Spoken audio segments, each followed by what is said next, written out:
Olá, camaradas, bem-vindos a mais uma aula de História do professor Júlio César. O tema de hoje é a cultura romana. O legado romano para as gerações atuais é imenso e difícil de delimitar em pouco tempo. Eles deixaram enormes contribuições em diversas áreas, na engenharia, nas artes, nas práticas militares, na escrita, na religião, no direito, etc. Vamos dar um pequeno resumo de algumas de suas realizações.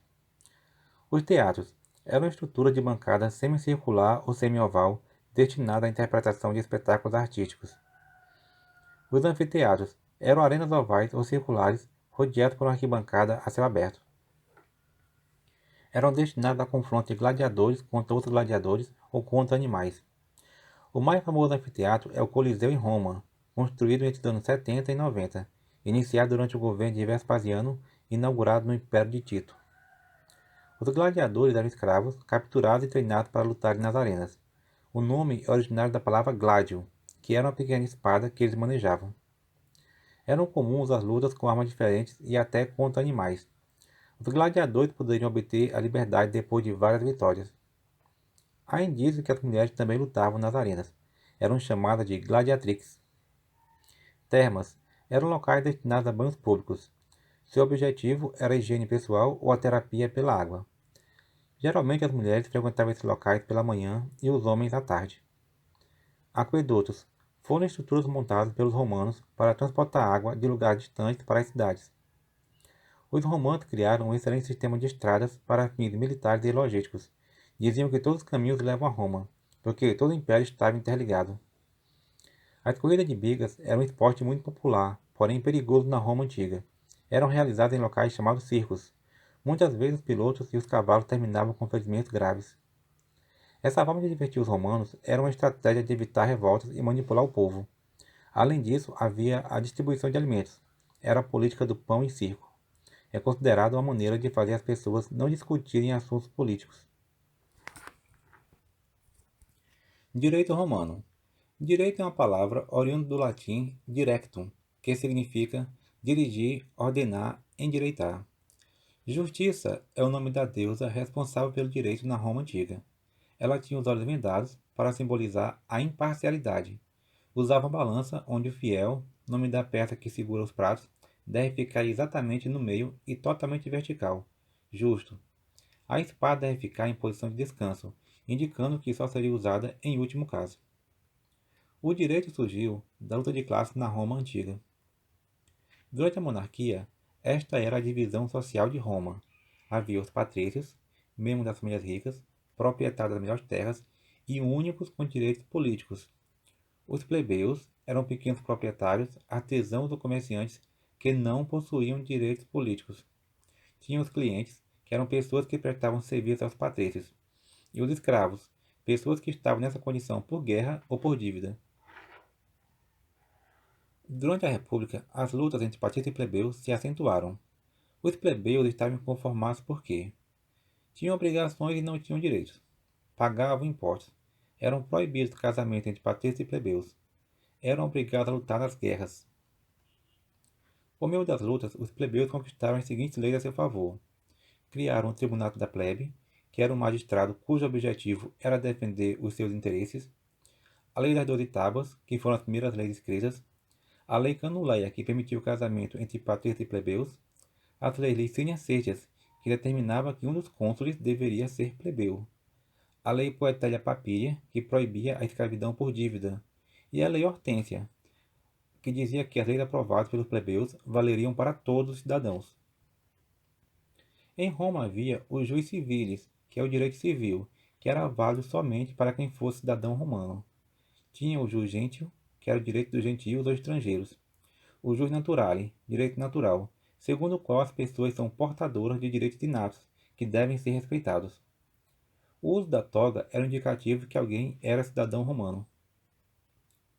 O latim, idioma oficial de Roma, e o alfabeto latino deram origem a vários idiomas atuais.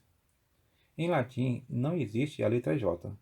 Os numerais romanos ainda são utilizados para dar nome aos séculos e nome de reis e papas. Em vez nesse mapa, podemos ver os países que usam a escrita latina. O nosso calendário tem origem dos romanos. O nome calendário é oriundo da palavra calendas, primeiro dia do mês, quando ocorria a lua nova. Semana vem do latim septimana, que significa 7 manhãs. Domingo vem do latim dominicus, que significa dia do Senhor. Sábado, até Constantino era chamado de dia Saturni, dia de Saturno. Depois foi chamado de Sabatum. Feriado, vem do latim feriae, dia de descanso ou festas. Eram numerosos na Roma antiga. Janeiro vem de Jano, deus das mudanças. Ele possui duas faces, uma olhando para o passado e outra para o futuro. Fevereiro vem de Febros, o deus da morte na mitologia romana. Março é o mês dedicado a Marte, deus da guerra. Abril é uma referência à deusa Vênus, que nasceu da espuma do mar, a qual os gregos chamavam de Abril, e os romanos copiaram. Maio é o nome oriundo da deusa Maia Maiestas, deus da fecundidade. Junho era o mês em homenagem a Juno, deus do casamento e da fidelidade. Julho é o mês em homenagem ao ditador romano Júlio César. Agosto é o mês em homenagem ao imperador Otávio Augusto. A palavra Augusto significa venerado ou divino. Religião romana. Os romanos eram politeístas, ou seja, acreditavam na existência de vários deuses, e a eles prestavam culto. Esses deuses possuíam forma antropomórfica, forma de seres humanos, e apresentavam personalidades humanas com suas virtudes e seus defeitos. Havia o culto de Deus das famílias, chamado de deuses lares. Nesses cultos eles acendiam fogo em homenagem a esses deuses. Daí a origem das palavras lá e lareira. Com a imensa quantidade de conquistas e territórios, os humanos interpretavam os deuses dos povos conquistados, relacionando-os aos seus deuses. Isso favoreceu o sincretismo entre as religiões do Império. Sincretismo ocorre quando diferentes religiões se misturam, incorporando rituais e práticas umas das outras. É bastante conhecida a relação entre os deuses gregos e romanos, onde Júpiter é Zeus, Juno é Hera, Marte é Ares, Minerva é Atena, Saturno é Cronos, Vênus é Afrodite, Cupido é Eros, Ceres é Deméter, Plutão é Hades, Mercúrio é Hermes, Vulcano é Hefesto, Baco é Dionísio, Febo é Apolo e Netuno é Poseidon. Durante o Império Romano, cultos gregos, egípcios, romanos, persas, babilônicos foram incorporados ao panteão do Império através de instrumentos como o interpretátil, que aproximava a característica dos deuses povos dominados e dos deuses romanos. Naquela época, o culto de Ísis, uma deusa egípcia, foi aceito em Roma e praticada pelo povo naturalmente. A deusa foi incorporada às divindades do Império. A futura igreja cristã incorporou muitos elementos dessas religiões e passou a cristianizá-los. Ísis foi relacionada à mãe dos deuses. Sua figura com seu filho Horus foi associada a cultos cristãos posteriormente. Além de Ísis, o culto do deus persa Mitra, adorado em todo o Império Romano, principalmente pelos militares, era homenageado no dia 25 de dezembro, data do seu nascimento. O culto a Horus, deus egípcio, também é associado a 25 de dezembro. A Igreja Católica incorporou essa data como uma festa cristã.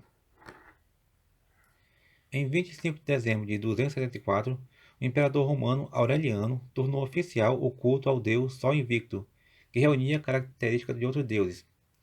O Sol Invicto era identificado com Mitra, Marte, Horus, Apolo, entre outros. Era um sincretismo oficial. No ano 312, o imperador Constantino associou sua vitória sobre Magêncio na batalha sobre a ponte Milvia a um sinal que ele viu no sonho, o Ki-Rho.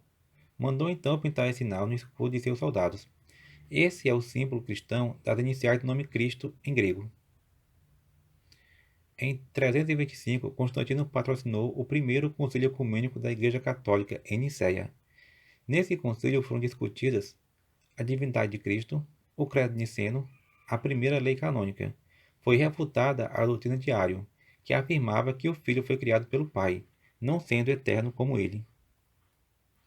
Em 380, o imperador Teodósio decretou o cristianismo como religião oficial do império. Os demais cultos foram proibidos e perseguidos. O cristianismo tornava-se uma religião de Estado. A Igreja Católica se tornaria a maior instituição medieval. O sincretismo representou um importante instrumento pelo qual a Igreja Católica conseguiu conquistar muitos adeptos, mas ele somente foi possível devido ao helenismo, mistura da cultura grega com a cultura oriental, e posteriormente à ação do Império Romano.